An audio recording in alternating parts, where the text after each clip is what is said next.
तो अभी हम लोग यार आज देखेंगे सेकेंडरी अमेनोरिया। तो प्राइमरी अमेनोरिया हम लोग ने देख लिया था, सेकेंडरी अमेनोरिया हम लोग देखते हैं। देखो सेकेंडरी अमेनोरिया हम लोग किसको बोलेंगे, जो लेडी है, लेडी सपोज एक लेडी है, इसको बेसिकली इसको पीरियड आ रहे थे, इसको नॉर्मल पीरियड आ रहे थे, हर महीने पीरियड आ रहे थे, पर क्या हुआ इसका 3 साइकिल मिस हो गया, 3 साइकिल मिस हो गया, या फिर इसको 6 महीने से पीरियड ही नहीं आए हैं, 6 महीने से पीरियड ही नहीं आए हैं, तो इसको हम लोग क्या बोल देंगे, इसको हम लोग बोलते हैं सेकेंडरी अमेनोरिया, इसको हम लोग बोल देंगे, इसको हम लोग क्या बोल देंगे, सेकेंडरी अमेनोरिया। उसके बाद हम लोग आगे देखते हैं। अब सेकेंडरी अमेनोरिया को हम लोग कॉज को देखने से पहले हम लोग एक HPO एक्सिस देखते हैं। देखो ये अपना हाइपोथैलेमस है, ये पिट्यूटरी एक हार्मोन रिलीज करता है जिसको हम लोग बोलते हैं GnRH। ये GnRH किस पे एक्ट करता है, सॉरी तो कट कर दूँ।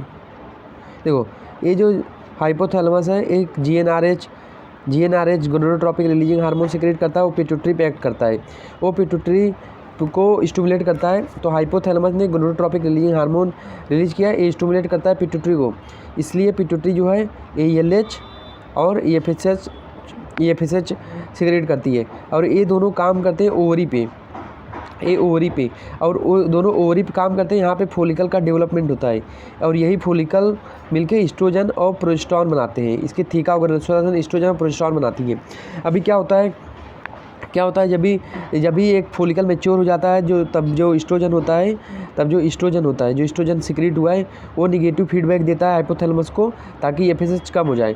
अब जब FSH कम हो जाता है तो एक ही फॉलिकल मैच्योर हो जाता है, और यही एस्ट्रोजन जो होता है 14 डे पे LH के लिए पॉजिटिव फीडबैक देता है, ताकि LH बढ़ जाए। तो इसकी वजह से क्या होता है, इंडक्शन हो जाता है, ओवुलेशन इंडक्ट हो जाता है, मतलब ओवुलेशन हो जाता है, ग्राफिकल फॉलिकल जो बना है वो रप्चर हो जाता है। इसकी वजह से ये जो ग्राफिकल फॉलिकल बना है, यहाँ से एक सेकेंडरी साइड निकलता है, और एक जो इन्वोलप है वो निकलता है, जिसको हम बोलते हैं कॉर्पस ल्यूटियम। ये कॉर्पस ल्यूटियम जो है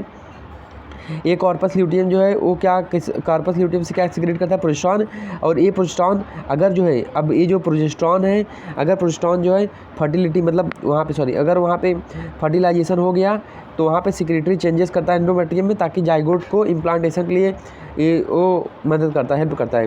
पर अगर फर्टिलाइजेशन नहीं हुआ तो यही प्रोजेस्टेरॉन यहाँ पे निगेटिव फीडबैक देता है, और प्रोजेस्टेरॉन का लेवल कम हो जाता है, और ड्यू टू प्रोजेस्टेरॉन विड्रॉ वो ब्लीडिंग हो जाती है। और जो एस्ट्रोजन बढ़ा हुआ रहता है वो क्या बेसिकली कराता है, यहाँ पे एंडोमेट्रियल की प्रोलिफरेशन कराता है। तो ये हम लोग ने देख लिया, तो ये HPO एक्सिस पता होना चाहिए। अब सपोज क्या हुआ, अभी अमेनोरिया का रीजन क्या हो सकता है, सेकेंडरी अमेनोरिया का, सपोज ये हाइपोथैलेमस में दिक्कत है कि हाइपोथैलेमस जो है गोनेडोट्रोपिक रिलीजिंग हार्मोन ना सिक्रेट कर पाए, या फिर पिट्यूटरी में दिक्कत है कि हाइपोथैलेमस GnRH तो सिक्रेट कर रहा है, पर वो पिट्यूटरी जो है वो स्टिमुलेट नहीं हो रही GnRH से, क्योंकि इसमें कोई पैथोलॉजी है पिट्यूटरी में, या तो LH और FSH भी नॉर्मल है, GnRH भी नॉर्मल है, मतलब ये दोनों नॉर्मल है, पर ओवरी में कोई बीमारी है, तो एस्ट्रोजन का प्रोजेस्टेरॉन का लेवल कम है, मतलब हाइपर गोनेडोट्रोपिक हाइपोगोनेडिज्म, मतलब ये दोनों तो नॉर्मल है पर इसमें दिक्कत है। और हाइपोगोनेडोट्रोपिक हाइपोगोनेडिज्म मतलब ये दोनों में प्रॉब्लम है, हाइपोथैलेमस और पिट्यूटरी में। इसकी वजह से ओवरी में फॉलिकल मैच्योर नहीं हो पा रहे हैं, और एस्ट्रोजन में प्रोजेस्टेरॉन नहीं बन रहा है, ये हो गया। तो ये हम लोग ने देख लिया। अभी हम लोग बारी बारी से कॉजेज देखते हैं। तो हम लोग कॉजेज देखते हैं, तो कॉजेज ऑफ सेकेंडरी अमेनोरिया, तो कॉजेज ऑफ सेकेंडरी अमेनोरिया हम लोग देखते हैं। तो कॉजेज ऑफ सेकेंडरी अमेनोरिया, तो कॉजेज ऑफ सेकेंडरी अमेनोरिया में सबसे पहला कॉज क्या है, कौन सा कॉजेज होता है, सबसे पहला कॉज क्या होता है कि हाइपोथैलेमिक कॉज, मतलब ये सब अभी जैसे बताऊँ, सपोज जैसे क्या हुआ कि इसको थोड़ा सा रफ करता हूँ, इसको थोड़ा सा इधर लेके आता हूँ। फिर सपोज क्या हुआ कि हाइपोथैलेमस या फिर पिट्यूटरी में जो है प्रॉब्लम है, तो ये क्या करता है, ये अल्टरेशन करता है LH और FSH के सिक्रीशन में अल्टरेशन होता है। अब ये 3 तरह से करता है, एक हाइपर गोनेडोट्रोपिक कर सकता है, मतलब इसमें LH और FSH जो होगा वो कम होगा, और या फिर हाइपोगोनेडोट्रोपिक, मतलब इसमें LH और FSH तो क्या होगा, इसमें हाइपर गोनेडोट्रोपिक मतलब LH और FSH तो अपना नॉर्मल है, इंक्रीज है, पर इसमें ओवरी की पैथोलॉजी है, तो यहाँ पे ओवरियन फेलियर है, प्रॉब्लम इन ओवरी। अगर हाइपोगोनेडोट्रोपिक है तो यहाँ पे प्रॉब्लम है हाइपोथैलेमस और पिट्यूटरी में, और यू गोनेडोट्रोपिक है मतलब LH और FSH नॉर्मल है अपना, पर यहाँ पे आउटफ्लो में प्रॉब्लम है। यहाँ पे कहाँ पे प्रॉब्लम है, आउटफ्लो में प्रॉब्लम है। ये अपने को मतलब वजाइनल आउटफ्लो में प्रॉब्लम है, यूट्रस आउटफ्लो में प्रॉब्लम है, ये हो गया। हो सकता है वहाँ पे सर्वाइकल स्टेनोसिस हो, या फिर जो एंडोमेट्रियल है वो अपना अच्छे से काम न कर रहा हो, तो उसको हम लोग देते हैं एसएमएन सिंड्रोम। अभी हम लोग उसको देखते हैं।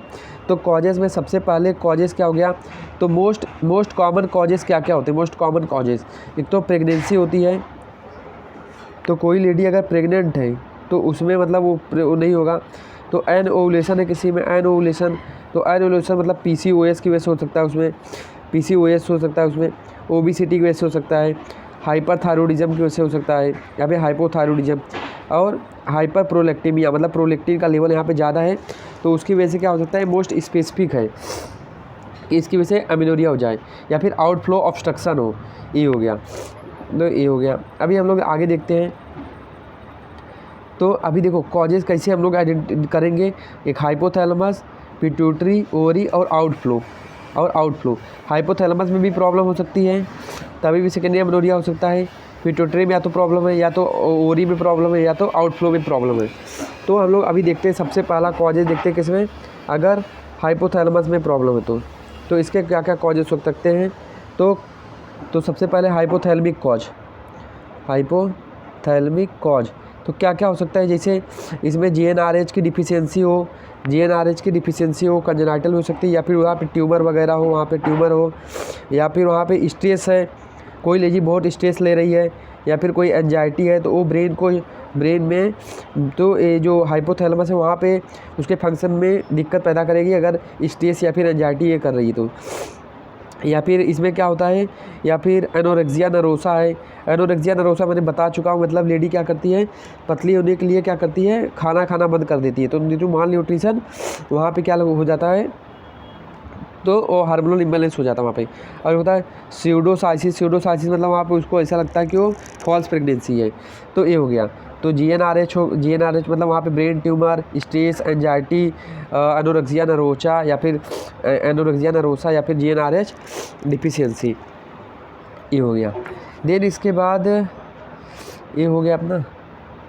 देन इसके बाद पिट्यूटरी कॉजेज़ देखते हैं। तो पिट्यूटरी कॉजेज़ में जैसे पिट्यूटरी का कोई ट्यूमर हो वहाँ पे, या फिर क्या हो वहाँ पे हाइपर प्रोलैक्टेमिया हो। मतलब हाइपर प्रोलैक्टेमिया मतलब क्या होता है, पिट्यूटरी का ट्यूमर, तो प्रोलैक्टिन ज़्यादा रहेगा तो ईस्ट्रोजन प्रोजेस्टेरोन को सप्रेस करता है, तो मेंसेस नहीं होंगे। या फिर कसिंग डिजीज़, या फिर क्या हो, तो हाइपर प्रोलैक्टेमिया। और एक तो होता है सिहान सिंड्रोम। तो सिहान सिंड्रोम यार सबको पता ही होता है, सिहान सिंड्रोम क्या होता है कि आफ्टर पोस्टमार्टम के टाइम में क्या होता है, पोस्टमार्टम के बाद क्या होता है, वहाँ पे पिट्यूटरी में जो ब्लड वेसल वहाँ पे हिमरेज हो जाता है, तो उसकी वजह से वहाँ पे ब्लड सप्लाई उसको अच्छे से नहीं मिल पाती, तो इसकी वजह से क्या होता है, वहाँ पे इश्केमिया हो जाता है, और वहाँ पे हार्मोनल डिसबैलेंस हो जाता है, कि मतलब पिट्यूटरी अपना काम अच्छे से नहीं कर पाता अगर सिहान सिंड्रोम हो गया तो। ये हो गया। उसके बाद हम लोग आगे देखते हैं। तो कुछ ड्रग होती है, तो ड्रग जैसे एंटी हाइपरटेंसिव ड्रग हो गई, उसके बाद ओसीपी हो गई, उसके बाद D2 ब्लॉकर हो गया, कुछ D2 ब्लॉकर हो गया, और एंटी डिप्रेसेंट हो गई। तो ये सब क्या करती है, ये सब प्रोलैक्टिन के लेवल को बढ़ा देती है, तो ये D2 ब्लॉकर जो होती है सब प्रोलैक्टिन के लेवल को क्या करती है, बढ़ा देती है। तो इसकी वजह से क्या होता है, एस्ट्रोजन प्रोजेस्टेरोन कम हो जाता है और सेकेंडरी अमेनोरिया हो जाता है, प्रोलैक्टिन बढ़ जाएगा तो। अब ये हो गया। अभी हम लोग देखते हैं ओवरियन कॉजेज़। तो यार बहुत ही सिंपल है ओवरियन कॉजेज़। तो ओवरियन कॉजेज़ में क्या हो सकता है, जैसे किसी को ओपरेक्टोमी कर दी गई है कि ओवरी निकाल दिया गया है, किसी को प्रीमेच्योर ओवरियन फेलियर है, मतलब मेनोपॉज के पहले ही उसकी ओवरी जो है फेल हो चुकी है, तो इसमें कैसा होता है, ये हो गया। तो अब पूछा पोस्ट रेडिएशन मतलब क्या, किसी को हम लोग ने ओवरी का ट्यूमर वगैरह था तो वहाँ पे रेडिएशन दिया, मतलब रेडिएशन थेरेपी की, तो उसके सेल डैमेज हो गए, इसी के लिए ओवरी अपना काम करना बंद कर दी। या फिर किसी को में ये हो गया मल्टीपल ओवुलेशन इंडक्शन, मतलब किसी को बहुत ज़्यादा ओवुलेशन के लिए वहाँ पे मेडिसिन वगैरह दी गई। तो ये मेडिसिन क्या करती है, ये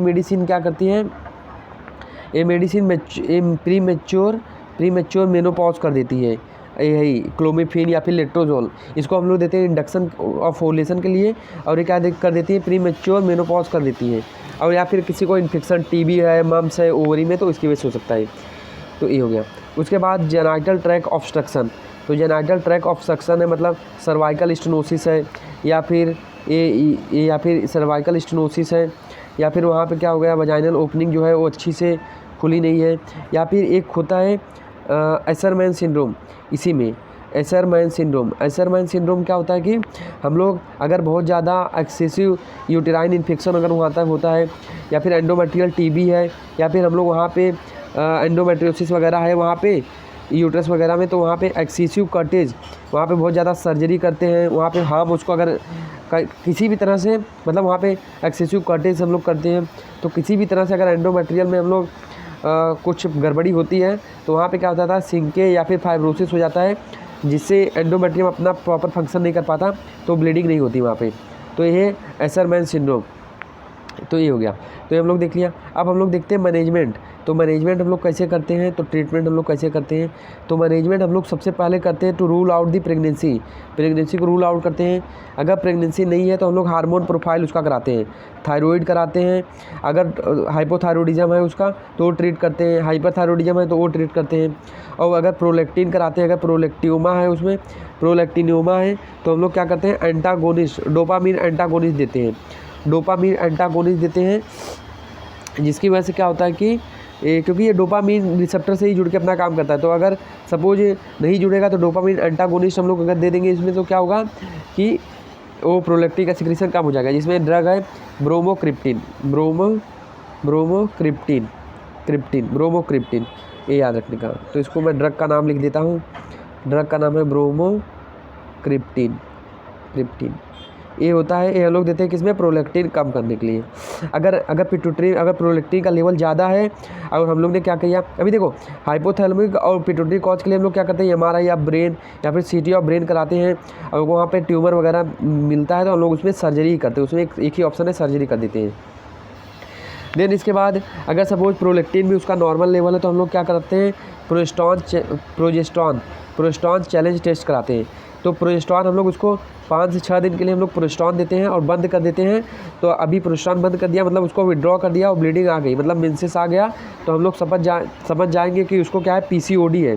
क्योंकि पीसीओडी के केस में क्या होता है, प्रोजेस्टेरॉन होता है कम होता है। क्यों प्रोजेस्टेरॉन कम होता है, क्योंकि ओवुलेशन होता ही नहीं, क्योंकि फोलिकल मैच्योर नहीं होते, इसी के लिए वो रैप्चर ही नहीं होगा, तो कॉर्पस ल्यूटियम नहीं बनेगा, तो प्रोजेस्टेरॉन वहाँ पे नहीं होता है। तो ये पीसीओडी मान लेंगे अगर प्रोजेस्टेरॉन देने के बाद, प्रोजेस्टेरॉन चैलेंज टेस्ट देने के बाद उसको मेंसेस आ गए 4 से 5 दिन बाद, तो उसको हम लोग मान देंगे पीसीओडी, तो उसको ट्रीट करेंगे। अब हम लोग आगे देखते हैं, तो सपोज अभी आगे का ट्रीटमेंट कैसा होता है। सपोज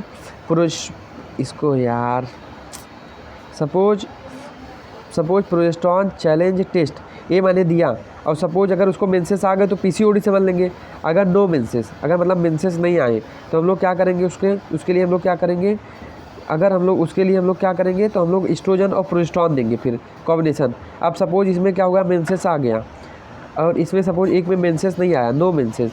अगर मेंसेस आ गया तो हम लोग समझ लेंगे क्या उसमें एंडोमेट्रियल डिसऑर्डर है, मतलब एसरमैन सिंड्रोम है, तो उसको हम लोग ट्रीट करेंगे। और सपोज अगर नो मेंसेस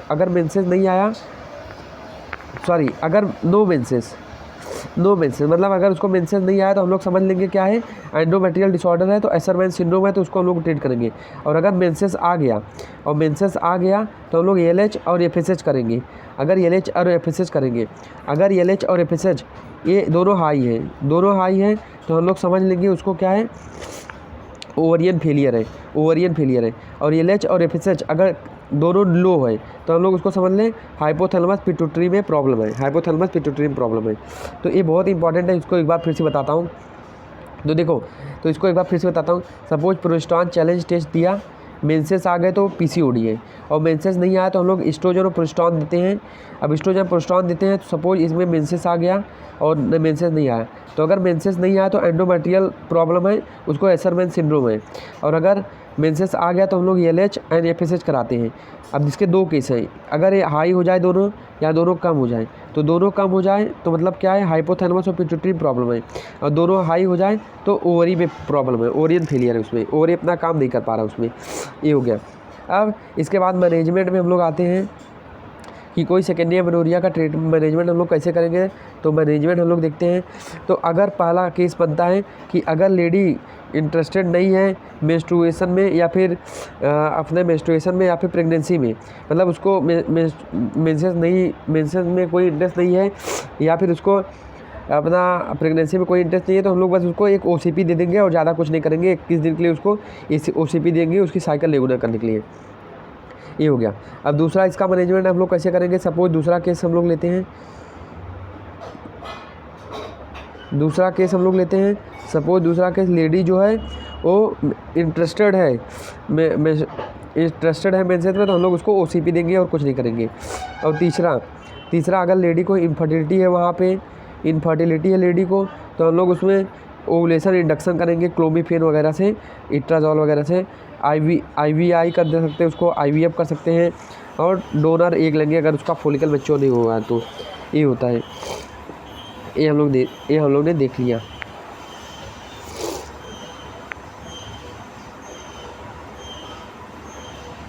ये हम लोग ने देखी है। तो जैसे अभी मैं बता रहा था कि ये जो ड्रग होती है क्लोमिफेन सिट्रेट, अगर मल्टीपल टाइम ओवुलेशन हम लोग इंडक्ट कराते हैं तो क्या होता है कि प्री मैच्योर ओवरियन फेलियर हो जाता है। क्यों? क्योंकि एक ही नहीं रहेगा, क्योंकि हम लोग बार बार मल्टीपल टाइम उसको हम लोग क्या कर रहे हैं, ओवा को इंडक्ट करा रहे हैं, ओवा को निकाल रहे हैं, ओवुलेशन करा रहे हैं।